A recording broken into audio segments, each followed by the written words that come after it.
Assalamualaikum warahmatullahi wabarakatuh. Assalamualaikum warahmatullahi wabarakatuh.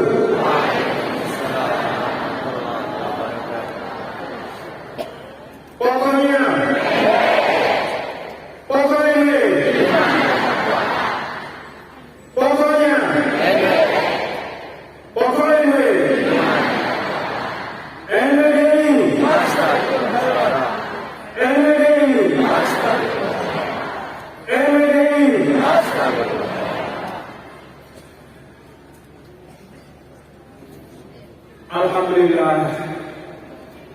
Alhamdulillahilladzi an'ama 'alaina ni'matal iman wal Islam. Segala puji hanya milik Allah Subhanahu wa taala yang mengkaruniakan kita nikmat iman dan Islam. Wa jama'ana fi hadzal makan mubarak fi khairin wa yusrin wa afiyah. Dan mengumpulkan kita semua, bapak-bapak dan ibu-ibu dari segala penjuru di tempat yang berkah ini, alhamdulillah dalam keadaan sehat walafiat. Wa razaqana waqanan qawiyan mahrusa mubaraka wa huwa waqan Indonesia. Dan Allah Ta'ala memberikan karunia kepada kita negara, negeri, bangsa yang kokoh kuat, yang bersatu dan diberkahi. Itulah negara kesatuan Republik Indonesia. Wassalatu wassalamu ala sayyidina wa habibina wa syafi'ina maulana Muhammadin wa ala alihi wa ashabihi wa man tabi'a hudahu ila yaumiddin. Salawat dan salam terus terlimpah kepada syafi'il ummah, nasihil kafah, kasifil ummah, yaitu yang menasihati kita semua, yang melepaskan dengan izin Allah semua kesulitan-kesulitan kita, yang insya Allah akan memberikan syafaat kelak di hari akhir kepada kita semua, amin ya rabbal alamin. Yaitu Nabi yang mulia, Nabi besar Muhammad sallallahu alaihi wasallam, salawatullah wassalamuhu alaihi wa ala alihi wa ashabihi wa man tabi'ahu bi ihsanin ila yaumiddin. Amma ba'd. Hadratul mukarramin, guru-guru kami yang kami muliakan, yang diantaranya yaitu Fadilatul Ustaz Dr. Asy-Syaikh Abdul Fattah Abdul Ghani Al-Amali, Amir Kulliyat Usuluddin bil Azhar Syarif Sabiqan wa huwa 'udwun بمجمع البحوث الإسلامية بالأزهر الشريف. جزاكم الله خيرا كثيرا يا شيخنا وسيدنا على حضوركم، فإن حضوركم syarufun wa farahun wa sururun lana jami'an abna nahratul wataniyah islamiyah. Wa aydan ضيفنا العزيز الأستاذ الدكتور هشام الذي تكرم أيضا بالحضور فجزاه الله عنا خير الجزاء. ولا ننسى kita tidak lupakan pula Habib, yaitu seorang cucu dari guru, dari teman guru kita, sahabat guru kita, cucu dari Al-Habib Salim bin Jindan, yaitu Al-Habib Jindan bin Naufal bin Salim bin Jindan. Alhamdulillah beliau istiqomah hadir bersama kita. Orang tua kita yang kita cintai dan kita muliakan, dan menjadi maghfirah kepada kita semua, menjadi buah hati bagi kita semua, keluarga besar MDI, yaitu Uminda Al-Ustadzah Hajjah Siti Raul Zainuddin Abdul Majid, mata'an Allah bituli hayatiha. Kita doakan beliau dan juga bersama adik beliau Hajjah Siti Raul Zainuddin Abdul Majid. Beliau kita panjangkan umur, disehatkan, diafiatkan oleh Allah Subhanahu wa Ta'ala sebagai permata, sebagai penghibur, sebagai pendoa kita semua untuk perjuangan MDI kita ke depan, insyaallah. Amin amin ya rabbal alamin. Para tamu undangan yang tidak dapat saya sebutkan satu persatu, baik dari pejabat pemerintah tadi telah menyampaikan sambutan Gubernur Nusa Tenggara Barat sekaligus Ketua Dewan Pakar MDI, beserta Ibu Wakil Gubernur Nusa Tenggara Barat yang juga Ketua Muslimat MDI, dan seluruh para tamu kami, para pejabat pemerintah yang semuanya kami hormati, semuanya kami takzimi. Kebetulan pada ultah kita kali ini kita tidak mengundang pejabat-pejabat dari pusat, karena kebetulan ultah kita ini setelah pandemi. Kalau kita undang Bapak Presiden atau Bapak Wakil Presiden, nanti ada pas pampresnya. Agak susah kita seperti ini, banyak pembatasan. Mau kita undang Bapak-Bapak para menteri, semuanya rata-rata calon presiden, calon wakil presiden. Bingung kita nanti. Kalau kita undang yang satu, dibilang mendukung yang ini, dan seterusnya. Maka ultah kita kali ini, setelah 2 tahun kita tidak melaksanakan Tasyakur ultah ini, kita khususkan dari kita, untuk kita, bersama-sama kita semua, keluarga besar ini, kita bersyukur, alhamdulillahirabbil alamin. Para tamu kami dari luar daerah tidak dapat saya sebutkan satu persatu. Ada Bapak Haji Kondo, ada Ketua PT dari Bali. Ini sahabat-sahabat saya, pencinta Al-Mahfurullah, pencinta Maulana. Kemudian juga para pengurus organisasi dari seluruh Indonesia yang hadir bersama kita pada hari ini di tempat didirikannya MDI untuk bertasyakur dan berhaul. Jazakumullah khairan katsiran ala hudurikum. Terima kasih atas kehadiran bapak-bapak, ibu-ibu semua dari luar daerah, menempuh jarak yang jauh, mengeluarkan biaya yang besar, mengeluarkan tenaga yang tidak terhingga untuk membersamai kita. Alhamdulillahirabbil alamin. Ada sahabat-sahabat saya, Bapak Ferry Kurnia, Bapak Ahmad Rafiq, Bapak Boyka Nofrison, Bapak Muhammad Sofyan, dan teman-teman yang lain yang juga hadir dari Jakarta untuk berbagi kebahagiaan dan kesyukuran kepada kita pada hari ini. Bapak-bapak dan ibu-ibu, kali ini hadiah yang berbahagia yang tidak dapat sebutkan satu persatu, semua beruntung ini, semua bapak ibu yang hadir, yang ada di depan tiang, yang ada di belakang tiang, yang ada di luar kompleks utama ultah MDI ini, semua bapak-bapak ibu adalah tamu-tamu tiang. Maka saya mohon maaf kalau dalam penerimaan kami baik dalam hari-hari sebelum hari Ahad ini, yaitu pada rangkaian kita bertasyakur NDDI, ada hal-hal yang kurang pas, ada hal-hal yang kurang berkenan, yang nas maafi, dimaafkan Bapak Ibu, dimaafkan. Alhamdulillah. Terima kasih kepada Bapak-Bapak Ibu semua yang sebagian di antara Bapak Ibu tadi saya ceritakan kepada guru saya, Syekh Al-Ustaz Dr. Abdul Fattah Abdul Ghani Al-Awani. Saya ceritakan kepada beliau, Syekh, yang ada di depan Syekh ini, sebagian yang ada di bawah aula ini mereka bukan hadir tadi pagi. Sebagian mereka bahkan menginap di tempat ini. Apa kata beliau? Ada dua asas. Inilah pondasi.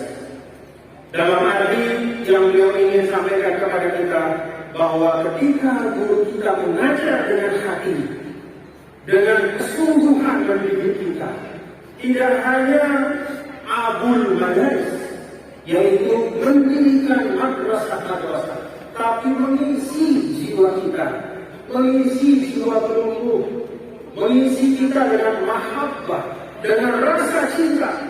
Maka kita sanggup untuk pergi dari tempat-tempat kita yang jauh-jauh, hadir di tempat ini, bahkan menginap di tempat ini untuk bertasyakur dan mengenang diri kita. Alhamdulillah. Ya, yang sampaikan tadi, hal itu Bapak-Bapak juga supaya modok-modok beliau. Karena beliau ini datang terbang dari Kairo, begitu mendarat, tidak lama istirahat, langsung terbang lagi dari Jakarta, datang ke bandara Zainuddin Abdul Majid untuk kemudian bersama kita hari ini. Alhamdulillah. Jadi tiang modok-modok beliau. Saya walaupun pelunggu sakit, tapi jemaah-jemaah ini juga bukan hari ini saya hadir, mereka sebagian menginap di tempat ini. Alhamdulillah, minus senyum beliau. Alhamdulillah. Hadza wal asas. Inilah asas yang ditanamkan oleh Allah. Maka Bapak Ibu, hadirin dan hadirat sekalian, saya dan kita semua bersyukur dengan syukur tak terhingga. Hari ini kita dapat demikian banyak karunia. Bahkan tadi bapak-bapak, ibu-ibu diijazahkan 2 hadis musalsal. La ilaha illallah.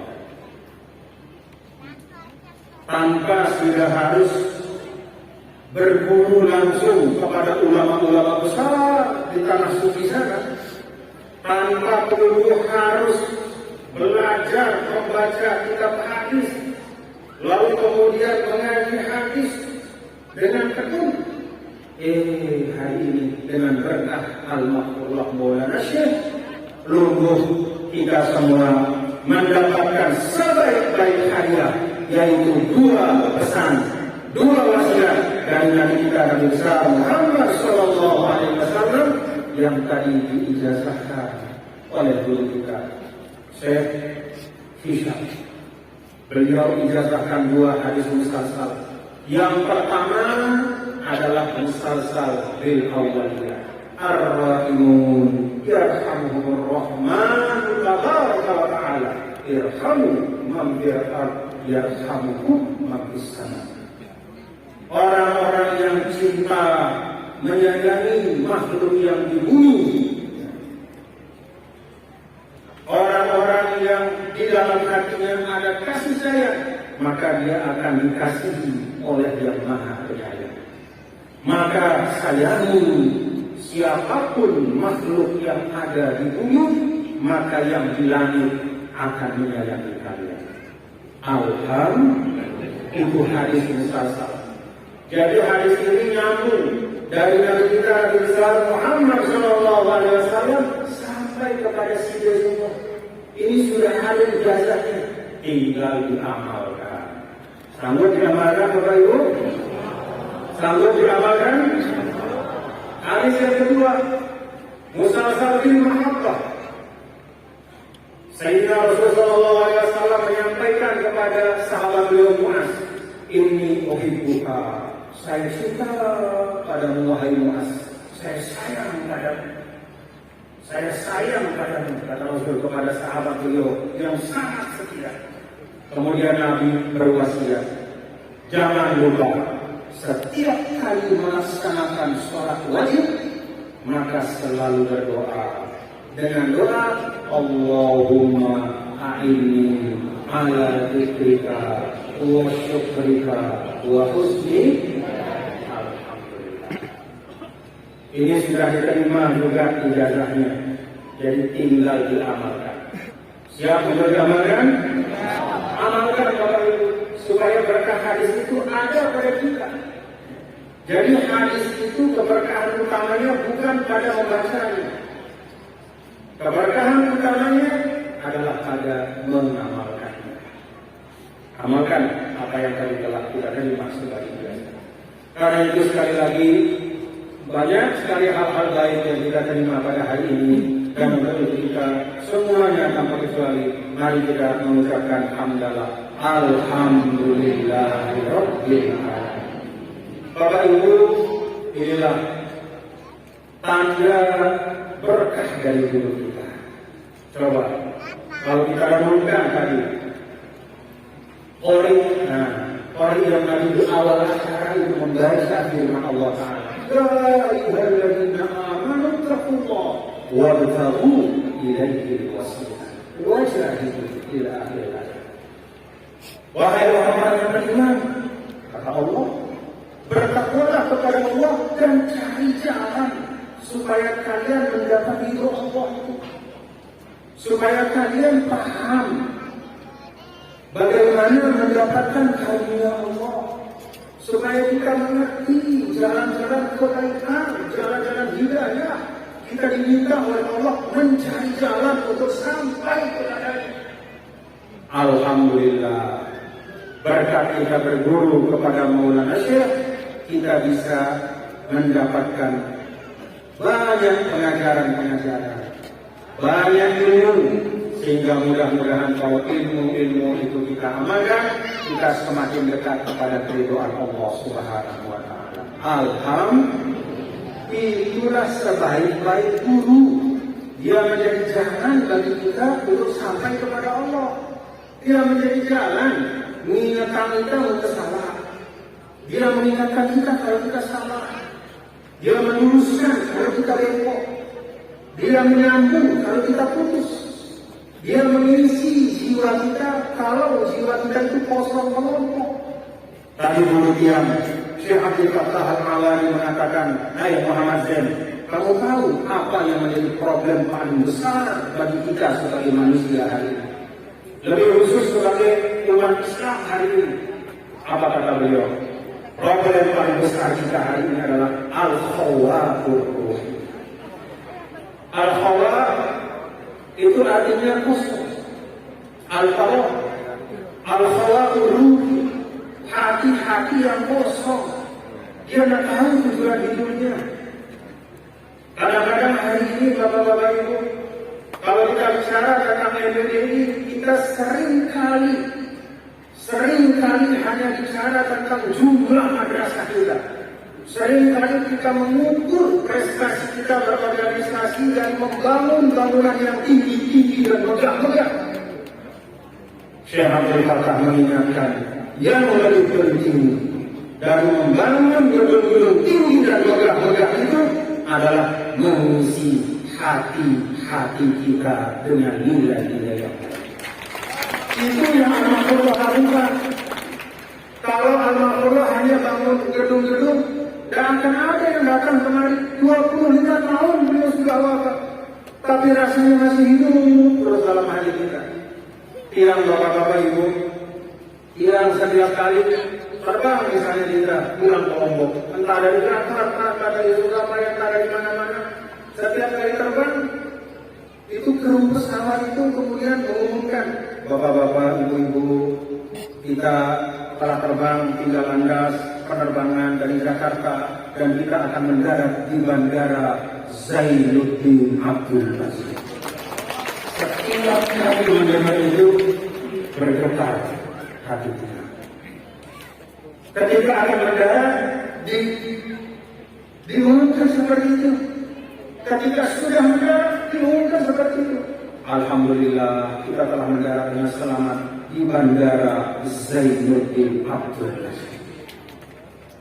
Bagaimana hati bisa bergetar? Karena guru kita tidak bicara ke telinga kita. Karena Maulana Syekh itu bicara kepada hati-hati kita. Itu yang menyebabkan 25 tahun Al-Mahfuz wafat, kita tetap rindu kepada beliau. Rindu bapak-bapak, rindu kepada beliau. Kangen juga kepada beliau. Tadi kita dengar tim wasiat ya, dengan sangat indah. Kemudian seakan-akan merintih, ini jangan tinggalkan kami. Memang ini tinggalkan kita. Maulana Syekh pernah meninggalkan kita, atau justru kita yang meninggalkan Maulana Syekh?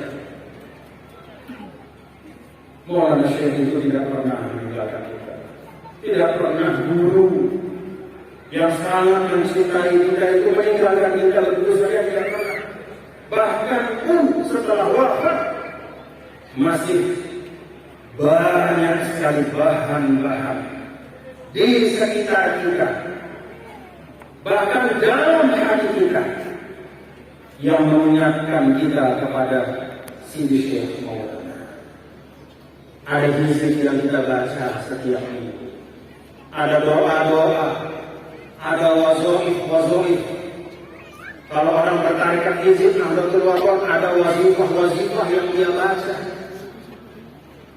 ada salawat-salawat yang beliau tinggalkan, ada wasiat renungan masa yang beliau titipkan. Semua itu menunjukkan bahwa Maulana Syekh tidak pernah meninggalkan kita. Semoga kita bersama beliau selamanya menjadi bagian dari umat baginda Rasulullah SAW yang mendapatkan syafaat dari Nabi besar Muhammad SAW. Karena itu Bapak-Bapak Ibu, pada kesempatan berhutang dan setiap kali kita berhutang, sesungguhnya kita mengenang bagaimana Maulana Syekh mengajarkan kita menjalani kehidupan. Ibarat manusia. Kalau kita baca dalam surah Ar-Ra'd ayat 17, Allah Subhanahu wa taala menyampaikan, A'udzu billahi minasyaitonir rajim. Bismillahirrahmanirrahim. Anzala minas samaa'i ma'an fasarat awdiyatun biqadariha fahtamala as-saylu zabadan raqiya wa mimma yuqiduna 'alaihi an-nar ibtigha'a hilyatin aw mata'in zabadun. كذلك يضرب الله الحق والباطل فأما الزبد فيذهب جفاء وأما ما ينفع الناس فيمكث في الأرض إلى آخره. Allah Ta'ala menggambarkan dalam ayat ini cerita tentang bumi. Kata Allah, Allah turunkan air dari atas langit, hujan. Fasalat awliyatun biqadariha, maka kemudian diterima oleh bumi. Bumi itu bermacam-macam bentuknya. Ada lembah-lembahnya, ada cekungan-cekungannya. Maka setiap lembah, setiap bagian bumi itu akan menerima air sesuai dengan kadar keadaannya. Kalau lembahnya itu besar, maka banyak pula air yang ditampung di dalamnya. Kalau cekungannya itu kecil, katakanlah seperti gelas, maka sebanyak gelas itulah air akan bisa tertampung. Kalau ada ember, maka ketika hujan turun, sebanyak besar ember itulah air akan tertahan di dalam ember. Kata para ulama, ini juga cermin bagi manusia. Maka manusia itu dalam kehidupan di dunia ini, Bapak-Bapak Ibu, kalau bumi ini punya cekungan, yang siap untuk menampung air hujan. Maka manusia juga Allah berikan kehidupan yang ibarat cekungan, diberikan dia hati. Maka sesuai dengan kelapangan hatinya lah, maka sesuai dengan karakter dan akhlaknya lah, dia bisa menampung kebaikan-kebaikan.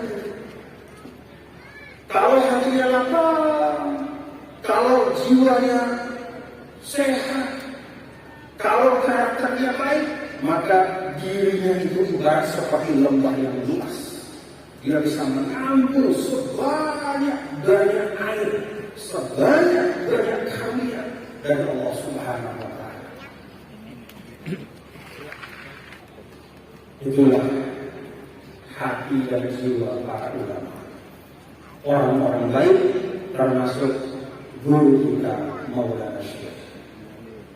Tapi kalau orang jiwanya sakit, maka sedikit pula kebaikan yang akan tertampung dalam dirinya. Seperti cekungan yang kecil, hanya ada sedikit saja, maka ketika hujan turun, hanya tertampung sedikit saja air hujan di situ. Lalu Allah Subhanahu wa Ta'ala sampaikan, wa amma az-zabadu fayadhabu jufa'an wa amma ma yanfa'u nas fayamkutu fil ardh. Dalam hidup ini, bapak-bapak dan ibu-ibu saudara sekalian, Al-Quran mengibaratkan sebagaimana ketika air hujan itu turun ke atas bumi, maka kemudian ada buih-buih yang lahir. Ada buih-buih ketika air itu mengalir. Kalau kita lihat misalnya ada banjir, ada air deras yang mengalir, maka di atas itu ada buih-buih. Maka buih-buih itu sebanyak-banyaknya jadi harus dia pasti akan hilang dari. Kalau kita lihat banjir misalnya, banjir itu bawa potongan sandal jepit, bawa potongan kayu, bawa kadang-kadang akar-akar pohon dan segala macam dengan buih-buihnya. Semua potongan-potongan benda-benda yang tidak ada manfaatnya itu akan hilang dari itu saja. Apa yang akan tetap? Yang akan mengayomi, yang akan menyirahi, yang akan menguburkan kehidupan, ma yanfa'u nas.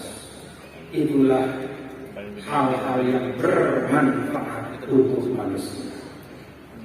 Maka ini pelajaran untuk kita. Mari kita perbanyak kebaikan. Mari kita perluas hati kita. Kita lapangkan dada kita.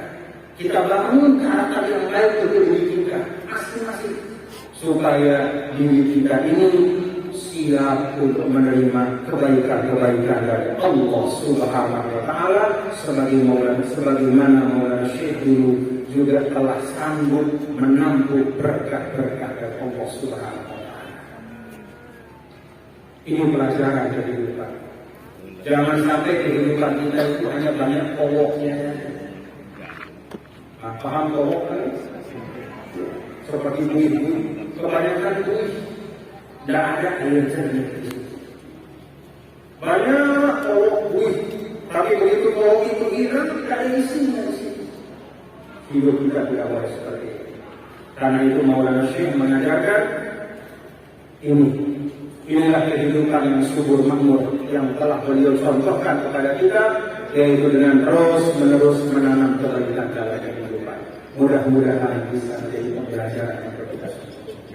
Bapak Ibu saudara sekalian, Maulana Syekh juga orang yang muharib itu menggerakkan. Dia telah terpilih dari Al-Maqullah Maulana Syekh. Beliaulah yang pertama mentradisikan di tempat kita ini. Kalau sebelumnya tokoh agama itu menerima murid datang ke rumah, beliau mentradisikan berkeliling ke desa-desa. Beliau mentradisikan guru mencari murid. Kenapa? Karena memang guru itu punya tugas menyampaikan, maka dia cari. Guru itu punya amanah untuk menurunkan, maka dia cari murid. Yang 90 tahun yang lalu ketika dia datang pulang dari yang belajar di Al-Azhar, masih banyak tempat-tempat yang dia datangi. Yang saya datangi itu ketika kita ke sana kita ditandu karena melewati sungai. Terbayang sekian puluh tahun yang lalu bagaimana Maulana Syekh menunjuk orang di tempat itu. Tempat yang terpencil, tidak ada jalan. Jangan lihat mobil, sepeda motor pun tidak bisa jalan. Hanya kandung tidak bisa datang ke situ. Itulah sayangnya Maulana Syekh kepada kita. Dengan bergerak itulah maka NWI menjadi semakin besar, dan karena itu kepada generasi sekarang, ananda semua, semuanya yang ada di gereja, yang ada di Universitas Anjamwadi, yang ada di sekolah-sekolah NWI, kalian harus keluar dari rumah masing-masing, bergerak berjuang untuk mensiarkan ajaran NWI. Kita ingat Imam Syafi'i, ini ra'aitul ma'a, ini ra'aitu wuqu'al ma'a yusidu insaha qala wa illam yajri lam yaqi. Apa? Mal usdu laula firaqul mal usdu laula firaqul ardi tarasat wa masahmu laula firaqul qawsi yusuf. Kata Imam Syafi'i, saya lihat air ketika dia tidak mengalir, maka sejernih air itu, maka dia akan keruh suatu waktu. Betul Bapak Ibu? Taruh air di bak, jernih, tapi tutup bak itu, tunggu seminggu.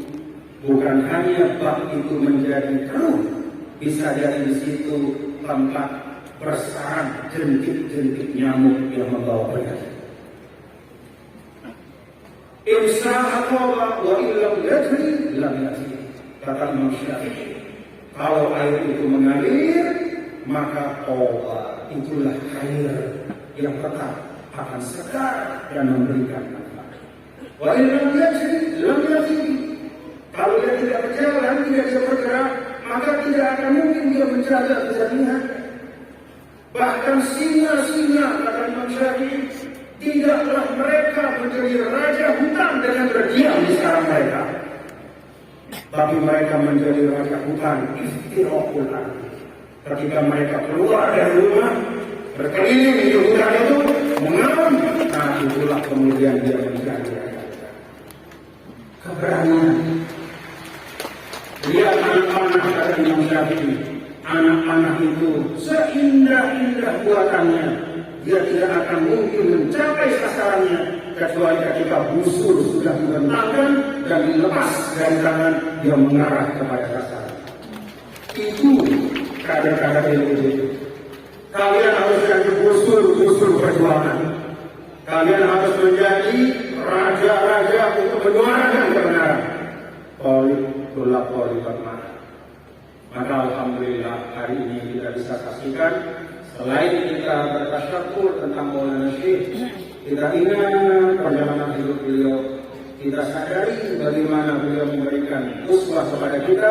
Kita bersyukur hari ini kita memulai untuk mengirim guru-guru pejuang ke seluruh penjuru tanah air.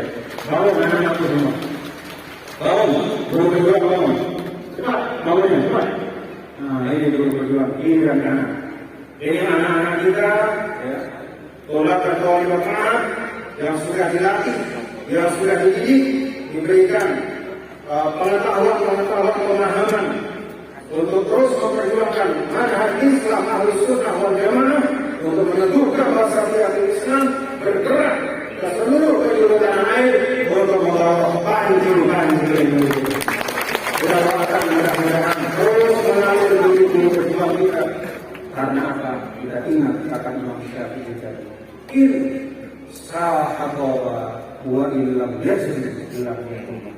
Air yang jernih itu harus ada jalannya untuk mengalir. Kalau dia tertutup dan tersumbat, maka kejernihannya hilang, kemanfaatannya pun akan hilang.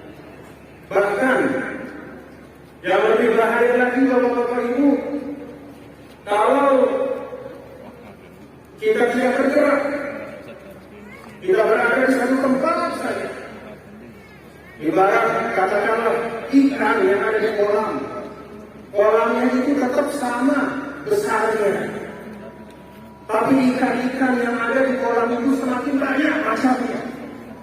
Maka bisa jadi ikan-ikan yang sebelumnya itu adalah makhluk yang bersahabat, teman satu sama lain, saking banyaknya di kolam itu, sedangkan tidak ada jalurnya untuk mengalir ke tempat yang lain, tempatnya makin sempit.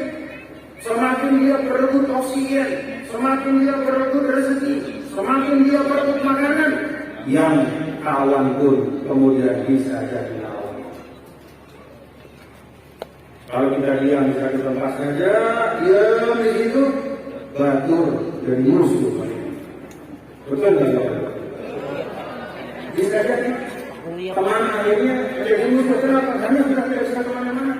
Akhirnya apa? Saling melihat kekurangan satu sama lain, saling membicarakan kekurangan satu sama lain.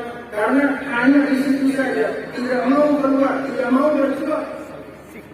Akhirnya bukannya memperbaiki yang rusak, tapi justru merusak apa yang sudah baik. Karena itu, anak-anak semua, pendidikan gubernur juga hari ini adalah penanda. Mudah-mudahan kita bersama-sama mengikhtiarkan doa dari sini Syekh Maulana Wansyur Wahfar wa ayyid nahdatal waqifin bihaqi Muhammadin sallallahu alaihi wasallam. Bapak Ibu Saudara yang juga mengingatkan pada kesempatan ini kepada nilai-nilai perjuangan yang Maulana Syekh sering ajarkan kepada kita, prinsip-prinsip Ahlus Sunnah wal Jamaah. Ngerti betul kita apa itu Ahlus Sunnah wal Jamaah. Ahlus Sunnah artinya mereka yang mengikuti sunnah, sunnah Nabi, sunnah sahabat, dan jalan hidup para ulama. Jangan kita mengaku menjadi Ahlus Sunnah. Sunnah Nabi mengatakan, Al-Muslim man salima al-muslimu dari lisanihi wa yadihi. Orang Islam itu adalah orang yang harus bisa menjaga tangannya dan lidahnya dari menyakiti orang lain. Itu sunnah Nabi. Jangan sampai kita mengaku ahli sunnah, tapi kerjaan kita entah dengan ketikan kita, entah dengan komen kita, apalagi dengan tangan kita menyakiti umat Nabi Muhammad SAW. Dengan diumpat, orang komen buruk, fitnah, bikin hoax di media sosial, ikut kita. Setelah ditanya, kamu ini itu siapa? Oh, saya Ahlus Sunnah wal Jamaah. Bagaimana bisa kita disebut Ahlus Sunnah kalau sunnah Nabi justru kita tinggali dan kita langgar? Nabi mengatakan, man ya'malu jaruhu bawa'iqah. Sunnah Rasul itu adalah seorang itu jangan sampai seorang mukmin itu adalah orang yang tetangganya itu aman dari gangguannya. Baik gangguan suara, apalagi gangguan perbuatan. Tetangga kita nyaman dengan kita, itu sunnah Nabi. Ahlus Sunnah, dia harus menjadi pribadi yang memastikan lingkungannya itu aman dari kejahatan dan keburukan. Maka tidak ada artinya kita bilang, oh saya Ahlus Sunnah, tapi kerjaan kita mengganggu orang lain. Na'udzubillah. Tetangga diganggu, dibikin tidak nyaman, akhirnya pergi menjauh, dia jual rumahnya. Dia tahu sama saya. Inna Ahlus Sunnah. Ingat sunnah Rasul, terutama sunnah kita di dalam bermasyarakat, berindonesia. Wal Jamaah. Apa itu wal Jamaah? Kompak. Wal Jamaah itu artinya mendahulukan persatuan, kebersamaan. Coba kita lihat pelajaran sejarah dulu. Kapan keadaan di mana umat Islam disebut dengan keadaan atau waktu itu disebut dengan Amul Jamaah? Amul Jamaah adalah ketika Sayyidina Hasan bin Ali cucu dari Nabi kita Nabi besar Muhammad Sallallahu Alaihi Wasallam, beliau karena ingin islahu atau salahu halil umat, karena beliau ingin agar tercapai kedamaian, kebaikan, kemaslahatan untuk semua, maka Sayyidina Hasan bin Ali dia lepaskan kekuasaan kekhalifahannya itu kepada Sayyidina Muawiyah bin Abi Sufyan. Kalau beliau mau bertahan bisa, tapi apa yang terjadi? Peperangan. Ketika Sayyidina Hasan menyerahkan kepada Sayyidina Muawiyah, itulah saat di mana kemudian waktu dan tahun itu disebut Amul Jamaah, yaitu masa di mana persatuan dan kesatuan umat itu didahulukan di atas segalanya. Itulah Ahlus Sunnah wal Jamaah. Sayyidina Muawiyah berkuasa waktu itu, Sayyidina Hasan berhenti. Tapi coba lihat hari ini, dari keturunan siapa? Dari keturunan siapa yang tetap terus menjadi penyambung lidah Rasulullah Sallallahu Alaihi Wasallam? Kalau dibandingkan, ini bukan membandingkan sahabat ya, tetapi melihat kondisi fakta sejarah hari ini. Keturunan Sayyidina Muawiyah banyak yang bagus, tapi kalau kita lihat yang utama, termasuk yang membawa Islam ke Nusantara, yaitu Wali Songo, mereka adalah keturunan dari Sayyidina Hasan dan Husain. Melepaskan ego pribadi untuk kemajuan, kemaslahatan umat, itu ternyata dibalas oleh Allah dengan kemuliaan yang tidak putus sampai hari ini. Para keturunan zuriyah dari Sayyidina Hasan dan Husain yang terus menerus berjalan ke seluruh penjuru dunia, menyebarkan cahaya ajaran kakek mereka, Nabi kita Nabi besar Muhammad Sallallahu Alaihi Wasallam. Ahlus Sunnah wal Jamaah mengikuti cara yang baik dan mengamalkan sunnah Rasul, lalu menjaga persatuan dan kekompakan kita sebagai itu Ahlus Sunnah wal Jamaah. Bapak Ibu saudara sekalian, nilai-nilai dari Ma'amahullah Maulana juga banyak diwariskan, yakin, ikhlas, sabar. Siap untuk kita terus amalkan? Siap Bapak-Bapak Ibu? Yakin. Keyakinan itu asas. Kalau warga MWDI tidak yakin terhadap kebaikan dari perjuangan MWDI, maka tidak mungkin organisasi ini akan maju. Kalau pemimpin tidak yakin kepada rakyatnya, musibah juga. Kalau rakyat tidak yakin dan percaya kepada pemimpinnya, fitnah yang terjadi. Bahkan dalam lingkup rumah tangga juga seperti itu. Dalam lingkup kita yang paling kecil, dalam bersahabat juga seperti itu. Kalau suami tidak percaya pada istri, istri tidak percaya pada suami, itu bisa timbul fitnah. Karena itu keyakinan. Meyakini sesuatu yang baik itu awal dari kita memperjuangkan. Yakin Bapak-bapak, Ibu-ibu kepada nilai perjuangan yang ini? Alhamdulillah. Ikhlas juga sama. Yakin, ikhlas. Ikhlas itu karena Allah. Itu yang pokok. Yang lain-lain hanya sampingan saja. Kalau sering diibaratkan oleh para ulama, karena Allah itu seperti kita menanam padi. Kalau kita menanam padi, maka rumput-rumput di pematang itu ikut akan tumbuh. Kalau kita berbuat karena Allah, maka insya Allah hal-hal duniawi, apa-apa yang kita perlukan untuk bisa hidup dengan bermartabat di dunia, Allah Ta'ala akan datangkan.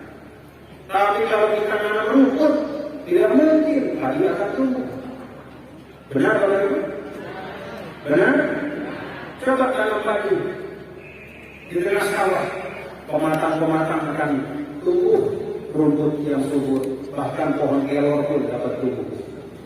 Tidak pernah kita sengaja dengan rumput, tapi rumput itu tumbuh ketika kita menanam padi. Tapi kalau kita menanam pematang-pematang itu dengan rumput yang paling subur sekalipun, sawah kita tidak akan mungkin menumbuhkan padi. Paham Bapak Ibu? Jadi ikhlas itu adalah kita menanam padinya. Itu yang diutamakan. Karena Allah. Dan karena Allah, maka kita harus melakukan dengan sebaik-baiknya. Untuk orang yang kita hormati saja, kalau kita berucap yang baik. Kalau kita berhadiah yang baik, apalagi kepada Sang Pencipta. Maka keikhlasan itu akan membawa kita kepada ikhlas. Keikhlasan itu akan membawa kita kepada profesionalitas, kesungguhan. Tidak ada omong kosong. Kalau kemudian keikhlasan itu melahirkan perbuatan yang sembarangan. Kalau kita beribadah sembarangan, itu berarti tidak ikhlas dalam ibadah kita. Karena keikhlasan itu wajib dia melahirkan yang terbaik dari kita. Nah Bapak Ibu, jadi ikhlas kalau istiqomah, semua nilai-nilai ini yang ajak mari terus kita hidupkan.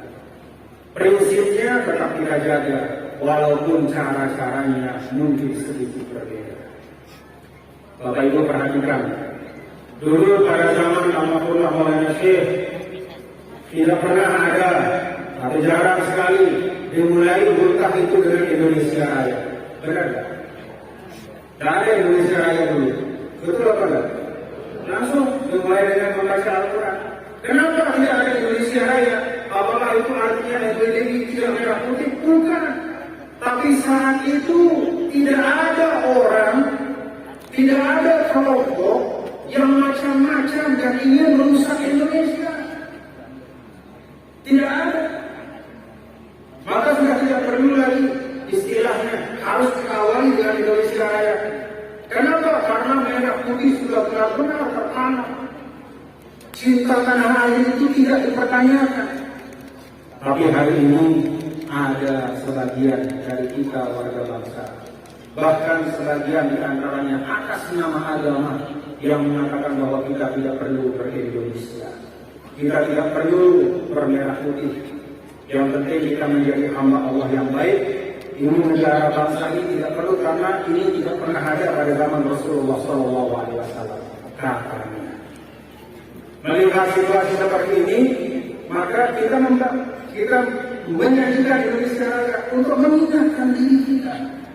Manusia itu sering lupa, dan di antara yang sering dia lupakan adalah nikmat yang terlalu lama melekat kepada dirinya.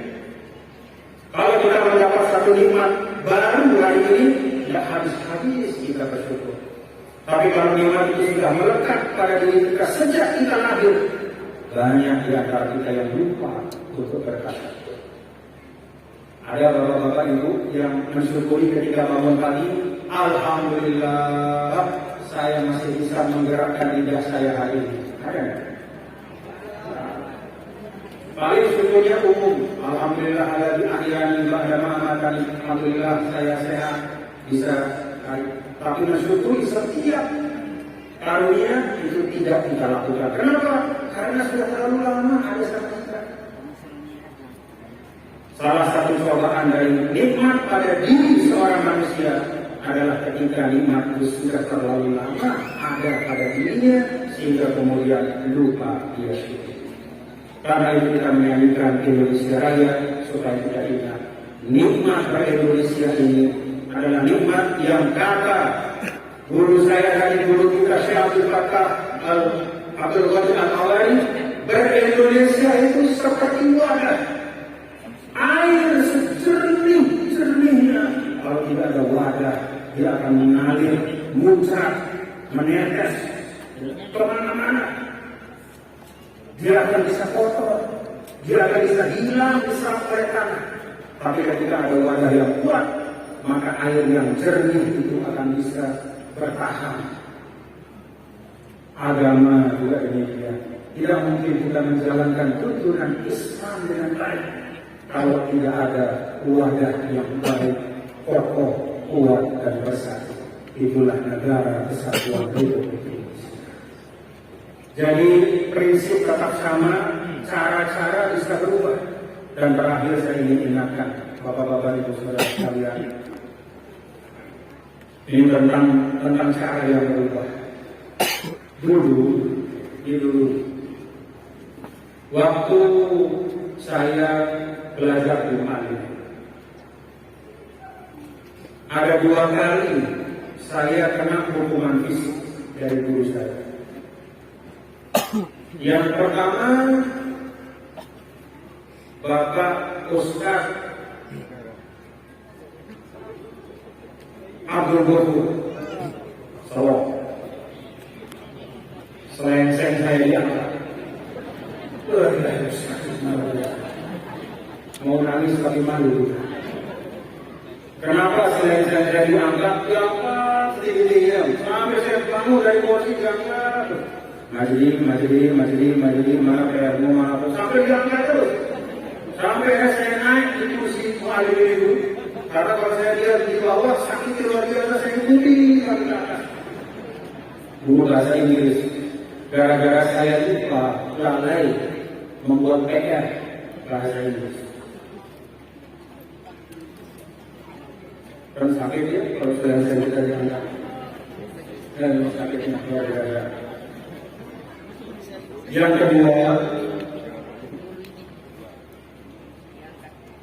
almarhum Bapak Ustaz Saharudin, guru matematika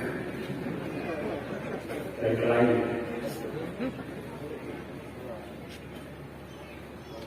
Saya dengan teman-teman mu'alimin, ya namanya juga anak muda ya, sudah jamnya, tapi kan senang di luar main bola, di bawah sukun itu, main bola, mu'alimin lama, main bola. Tiba-tiba sudah ada Ustaz Sahar di situ. Dia bawa garisan matematika yang panjang itu. Baru kan garisan zaman dulu.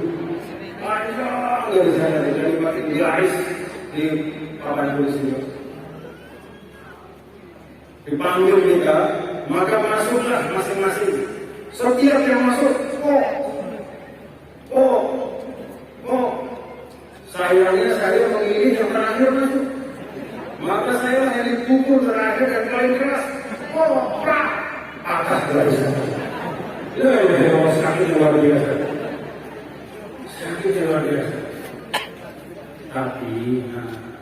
Tapi saya dan kami semua menerima itu sebagai tanda sayang guru kepada kita.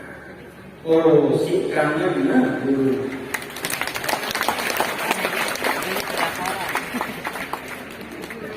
Setelah selengseng saya diangkat, gampang bahasa Inggris itu. Setelah punggung saya dipantok sama garisan itu, kok rasa-rasanya bisa kita paham sedikit-sedikit apa sinus apa itu. Saya mau segala macam masyarakat itu dulu paham itu dulu. Tapi hari ini Bapak-bapak Ibu, seiring dengan perkembangan kehidupan, perkembangan pendidikan, seiring dengan bahkan perubahan nilai, maka cara yang dulu bisa dibenarkan sebagai salah satu cara untuk mendidik, entah itu ngangkat selengseng, entah itu tempo apa namanya itu sedikit ya, atau tempo pak misalnya, secara fisik pada saat itu bisa dibenarkan. Katakanlah ada alasannya, ada situasi dan tatanan nilai yang ada memungkinkan. Tapi hari ini sudah berubah. Kalau sekarang tidak boleh seperti itu. Jangan ada di pendidikan yang ini yang menyakiti secara fisik murid-muridnya. Tidak boleh. Mau nempeleng, ngangkat selengseng, pukul, apalagi garis, jangan. Karena apa? Dunia sudah berubah. Tetap prinsip-prinsip pendidikan ada. Yakin, ikhlas, istiqomah, mahabbah, dan segala macam. Tetapi cara-cara kita sesuaikan. Karena sekarang ada aturan-aturan hukum, ada kesepakatan tentang hak asasi manusia yang juga harus kita hormati. Nah, ini contoh sederhana Bapak Ibu. Karena itu kalau sekarang misalnya kita lihat ada yang menyakiti, itu muridnya bisa mengadukan ke polisi, bisa ditangkap gurunya, karena ada pidana di situ. Itulah perubahan zaman. Tidak perlu kita protes, tidak perlu kita marah, tetapi kita ikuti perubahan-perubahan yang sebenarnya tidak esensial. Nilainya tetap sama. Guru-guru datang kepada kita dengan mahabbah, cinta, kasih sayang untuk mengajarkan kepada kita, plus ditambah sedikit-sedikit. Kalau misalnya muridnya nakal, kok, sedikit-sedikit. Sekarang guru tetap sama, datang kepada muridnya dengan penuh kasih sayang, dengan penuh kecintaan, tapi tanpa melakukan sentuhan fisik atau menyakiti atau menyentuh tindakan fisik apapun kepada muridnya. Saya minta ini dipahami. Paham Bapak-Bapak Ibu? Paham para asatidz? Ustazahnya paham? Tidak boleh ada lagi kekerasan fisik dalam bentuk apapun diliput seluruh sekolah ini. Jangan. Sesuatu yang cocok, cara teknis yang cocok zaman dulu belum tentu cocok untuk hari ini. Kita sesuai dengan keadaan. Untuk apa? Supaya pendidikan kita tetap berjalan baik dan tidak timbul fitnah-fitnah kepada lembaga pendidikan kita. Paham Bapak Ibu? Ini saya sampaikan terakhir khusus karena memang ada beberapa kejadian di beberapa pondok pesantren. Niatnya tidak ada untuk mencelakakan, tapi karena fisik akhirnya celaka. Kemudian menjadi masalah hukum, menjadi fitnah besar bagi suatu lembaga pendidikan yang menjaga dirinya, membangun dirinya puluhan tahun, dapat fitnah hanya karena ada praktik yang lama yang seharusnya kita sudah tinggalkan karena keadaan sudah berubah, dan itu bukan merupakan nilai pokok, maka kita sesuaikan. Karena tidak berubah, masih terjadi akhirnya lembaga pendidikan yang akan fitnah. Ini saya minta perhatian semua tingkatan. Paham? Paham Bapak-Bapak Ibu? Paham dalam pimpinan madrasah? Paham dalam toilet? Tidak boleh ada lagi mendidik secara fisik dalam arti melakukan hukuman secara fisik kepada murid-murid kita. Mari kita cari cara yang lain. Insya Allah kita tidak kekurangan cara untuk mendidik anak-anak kita menjadi insan yang baik. Demikian Bapak-Bapak dan Ibu, hadirin dan hadirat sekalian, dan dapat saya sampaikan pada kesempatan buka ini.